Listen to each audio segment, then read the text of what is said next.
पति के साथ में किसी बात को लेकर अचानक विवाद होना शुरू हो गया। सूटकेस में कंबल से लपेटकर उसकी लाश को भर कैसे सकती है। धीरे धीरे मां ने जो बात बताई थी बेटी को, उसकी बातों पर यकीन होने लगता है क्योंकि बदबू असहनशील होता जाता है और महिला का फोन लोकेशन खंगालने की कोशिश करती है, लेकिन उसका फोन बंद आता है। आजकल पति पत्नियों के बीच के रिश्ते लगातार तल्खियों में हैं और इसी के चलते कई बार ऐसी खबरें सामने आती है जो मन को झकझोर देती है। हृदय विदारक तरीके के आजकल के मामले सामने आ रहे हैं और अक्सर करके जो पारिवारिक लड़ाई है वो अब खूनी खेल में तब्दील होता दिखाई दे रहा है। छत्तीसगढ़ के जशपुर से भी एक ऐसा ही मामला सामने आया है जहां पर एक पत्नी ने अपने पति की हत्या करके उसकी लाश को सूटकेस पर भर दिया और उसके बाद वहां से फरार भी हो गई। जाते जाते उसने फ़ोन करके अपनी मंझली बेटी को बताया कि मैंने तुम्हारे पिता की हत्या कर दी है। फिर उसके बाद में उसका फ़ोन बंद। अब पुलिस महिला की तलाश में है। इस खबर को जिसने भी सुना सकते में आ गया कि भला एक महिला इतनी हिम्मत कैसे कर सकती है, वो भी अपने पति की हत्या करके सूटकेस में कंबल से लपेटकर उसकी लाश को भर कैसे सकती है।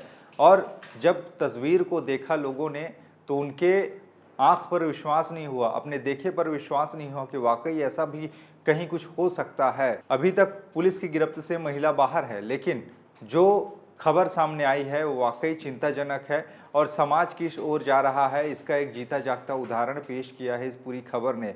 मामला जशपुर के दुलदुला थाना क्षेत्र अंतर्गत के गांव भिंजपुर नाम के गांव से सामने आया है, जहां पर एक परिवार रहता, भगत परिवार। और भगत परिवार में संतोष भगत, उम्र उसकी 43 साल की, उसी की पत्नी मंगरीता बाई भगत और संतोष भगत के 3 बेटी हुए और तीनों की उन्होंने शादी भी कर दी। ब्याह करके वो अपने अपने ससुराल भी चली गई। लेकिन खाने कमाने के लिए ये लोग रोजी मजदूरी का काम किया करते और मंगरीता भगत, जैसा कि पता चला है, मुंबई में रहती है और वहाँ पर वो भी काम किया करती और वो 7 नवंबर को यानी कि दिन शुक्रवार को अपने घर आई हुई थी जशपुर में।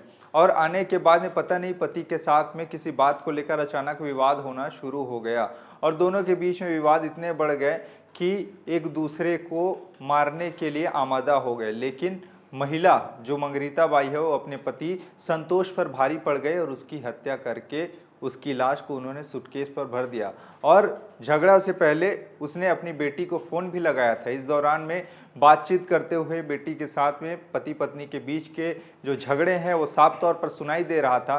बेटी बार बार कह रही थी कि क्या हो रहा है, क्या हो रहा है, एक बार बात तो करो, ऐसे करके। लेकिन अचानक से फ़ोन कट हो गया, उसके बाद में संपर्क हो नहीं पाया। जब 8 नवंबर को मां ने फ़ोन लगाया अपनी मंझली बेटी को, जो कि कोरबा में रहती है, तब जाकर मां ने खुलासा किया कि मैंने तुम्हारे पिता की हत्या कर दी है और उसकी लाश को कंबल से लपेटकर सूटकेस में भर दिया है। अब इतना सुनने के बाद में उसकी मंझली बेटी भी सकते में आ जाती है और 9 नवंबर को अपने घर पहुंचती है और अपने चाचा को इस पूरे घटना की जानकारी देती है कि उसकी मां ने उसको फ़ोन लगा के ऐसी ऐसी बातें बताई है।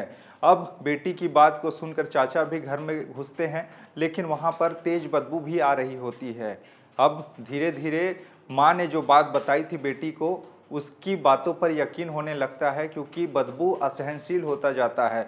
अचानक से घर के रूम में घुसने के बाद एक सूटकेस दिखाई देता है। सूटकेस में चैन लगा नहीं होता और उसमें कंबल से लिपटा हुआ कुछ चीज़ दिखाई पड़ता है। जब वहां नज़दीक में पहुंचकर देखते हैं तो तेज़ बदबू आती है।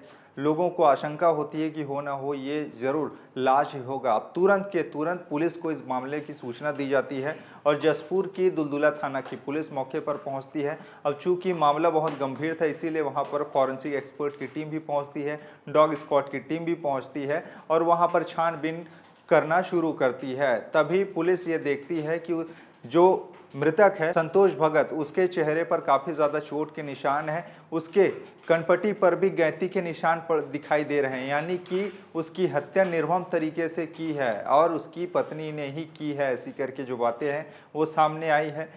तब जाकर पुलिस मामले की जांच पड़ताल करती है और महिला का फ़ोन लोकेशन खंगालने की कोशिश करती है, लेकिन उसका फ़ोन बंद आता है, इसीलिए उसका लोकेशन ट्रेस नहीं हो पाता। लेकिन जैसा कि पता चला कि महिला मुंबई में रहकर काम करती थी और कभी कभी घर आया करती थी, इसीलिए महाराष्ट्र के लिए पुलिस को रवाना कर दिया गया है जशपुर का। वहां से महिला की पतासाजी करके उसको पकड़ के लाया जाएगा, तब जाकर मामले का असली खुलासा होगा कि आखिरकार 7 नवंबर की रात को किस बात को लेकर पति पत्नी के बीच में झगड़ा हुआ था और किस बात के लिए दोनों के दोनों लड़ रहे थे और आखिरकार पत्नी ने क्यों इस जघन्य हत्याकांड को अंजाम दिया है। यानी अब समझिए कि पति पत्नी के रिश्ते के बीच में आजकल एक नया अध्याय जो जुड़ता जा रहा है वो है विवाद का।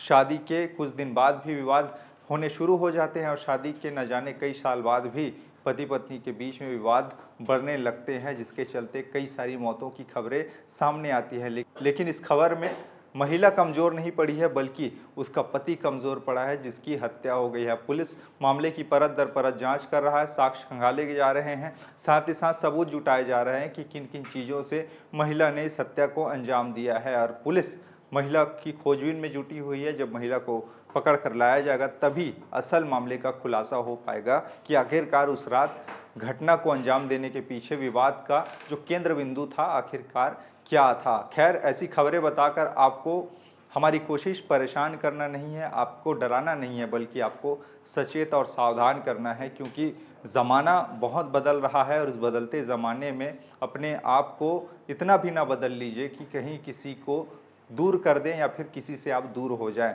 मामले में आपके विचार क्या हैं, नीचे बताइएगा। खबरें और है, इसके लिए बने रहिए ठेस छत्तीसगढ़ के साथ में। नमस्कार। दुलदुला थाना क्षेत्र के ग्राम भेंजपुर से प्रार्थी ने रिपोर्ट दर्ज कराया है कि उसका 43 वर्षीय भाई संतोष भगत की हत्या हुई है। हत्या के पश्चात पुलिस की टीम घटनास्थल पर रवाना होकर एफएसएल की टीम के साथ विवेचना कर रही है। विवेचना के पश्चात उसमें धारा 103 भारतीय न्याय संहिता का मामला पंजीबद्ध कर लिया गया है और रिपोर्ट में उसके भाई ने मृतक की पत्नी के ऊपर ही संदेह व्यक्त करते हुए नामजद उसे आरोपी बताया है और उसकी तलाश में पुलिस की पार्टी मुंबई की ओर रवाना हुई है, क्योंकि ऐसा पता चला है कि वो पूर्व में मुंबई में काम करती थी। उसकी गिरफ्तारी के पश्चात हत्या की वजह का खुलासा हो पाएगा। विवेचना कार्य जारी है।